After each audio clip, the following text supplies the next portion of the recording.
মাদের হরফ কিংবা মাদের হরকতের উপরে মোটা চিহ্ন অর্থাৎ 4 আলিফ টানের চিহ্ন বামে যদি গুল হামজা আসে তাহলে মধ্যে মুত্তাসিল হয়। আউযু বিল্লাহি মিনাশ শাইতানির রাজিম। বিসমিল্লাহির রহমানির রহিম। সম্মানিত ভাই বোনেরা, আসসালামু আলাইকুম ওয়া রাহমাতুল্লাহি ওয়া বারাকাতুহু। 43 নং পর্বে আমরা মাদ্দে লাজিম কালমে মুসাক্কাল নিয়ে উদাহরণ সহ আলোচনা করেছি। আজকে আমরা মাদের তৃতীয় ভাগের পঞ্চম প্রকার মাদ্দে মুত্তাসিল নিয়ে বিস্তারিত আলোচনা করার চেষ্টা করব ইনশাআল্লাহ। ওয়া মা তাওফীকি ইল্লা বিল্লাহ। আর দেরি না করে শুরু করা যাক। আমরা স্ক্রিনে দেখতে পাচ্ছি মাদ্দে মুত্তাসিল। মাদ্দে মুত্তাসিল কাকে বলে? মাদের হরফ কিংবা মাদের হরকতের উপরে মোটা চিহ্ন বামে গুল হামজা থাকলে 4 আলিফ টেনে পড়াকে মাদ্দে মুত্তাসিল বলা হয়। আমরা কিছু উদাহরণ দেখি, তাহলে আমরা আরেকটু ক্লিয়ারলি আরেকটু পরিষ্কারভাবে বুঝতে পারবো। তাহলে আলিফের মতো যে হামজা, এই হামজা এটাকে আমরা বলি লম্বা হামজা, আর যেটা অরিজিনাল যেটা আলিফ বা তার মধ্যে যেটা হামজা আছে ওটা হচ্ছে গুল হামজা। মদের হরফের উপরে মোটা চিহ্ন বামে গোল হামজা আসছে, এজন্য এটা মধ্যে মুত্তাসিল। আমাদেরকে 4 আলিফ টেনে পড়তে হবে। জা আ শা আ। সেম এখানেও মদের হরফের উপরে মোটা চিহ্ন বামে গোল হামজা আসলো, 4 আলিফ টেনে পড়লাম। উলাইকা। এখানে মাদের হরকতের উপরে মোটা চিহ্ন আসছে বামে গোল হামজা, এজন্য আমরা 4 আলিফ টেনে পড়েছি, কেননা এটা মধ্যে মুত্তাসিল। আউলিয়া। এই যেখানে মদের হরফের উপরে মোটা চিহ্ন বামে গোল হামজা। সিআত।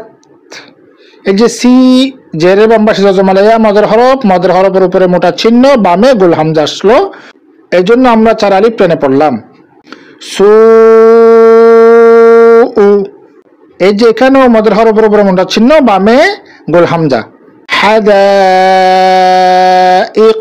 এই যে মদের হরফের উপরে মোটা চিহ্ন বামে গোল হামজা, এই জন্য আমরা 4 আলিফ টেনে পড়লাম, কেননা এটার মধ্যে মুত্তাসিল।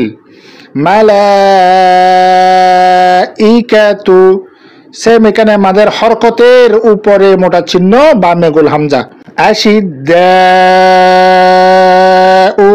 মাদের হরফের উপরে মোটা চিহ্ন বামে গোল হামজা। শাআইরা। এখানেও মাদের হরফের উপরে মোটা চিহ্ন বামে গোল হামজা আসলো। মিনাস সামাই। এই যে এখানে মাদের হরফের উপরে মোটা চিহ্ন বামে গোল হামজা। জাযাউহু। এই যে এখানে মাদের হরফের উপরে মোটা চিহ্ন বামে গোল হামজা আসছে। শুহাদাউ। সেম এখানে মদের হরফের উপরে মোটা চিহ্ন বামে গোল হামজা। ইসরাঈলা। এখানেও মদের হরফের উপরে মোটা চিহ্ন বামে গোল হামজা। মাশাআ। এখানেও মদের হরফের উপরে মোটা চিহ্ন বামে গোল হামজা। ইউরাউনা। এখানেও মদের হরফের উপরে মোটা চিহ্ন বামে গোল হামজা। এই উদাহরণগুলো থেকে আমরা যে জিনিসটা বুঝতে পারলাম, মাদের হরফ কিংবা মাদের হরকতের উপরে মোটা চিহ্ন অর্থাৎ 4 আলিফ টানের চিহ্ন বামে যদি গুল হামজা আসে তাহলে মধ্যে মুত্তাসিল হয়, আমাদেরকে 4 আলিফ টেনে পড়তে হয়। রাসূলুল্লাহ সাল্লাল্লাহু আলাইহি ওয়াসাল্লাম বলেন, বাল্লিগু আন্নী ওয়ালাউ আয়া। অর্থাৎ তোমরা আমার পক্ষ থেকে পৌঁছাও, যদি তা একটি আয়াতও হয়। এই হাদিসকে মান্য করে লাইক, কমেন্ট ও শেয়ার করে ধর্মপ্রাণ মুসলিম ভাই বোনদের শিকার সুযোগ করে দিই, কেননা আমাদের শেয়ারের ফলে একজন ভাই কিংবা বোন যদি শিখতে পারেন তাহলে আমরাও সওয়াবের ভাগিদার হব ইনশাআল্লাহ।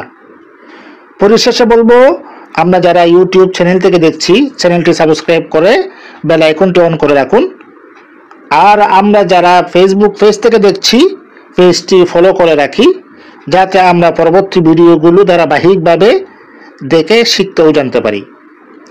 আগামী পর্ব দেখার আমন্ত্রণ জানিয়ে এখানে শেষ করছি। আসসালামু আলাইকুম ওয়া রাহমাতুল্লাহি ওয়া বারাকাতুহু।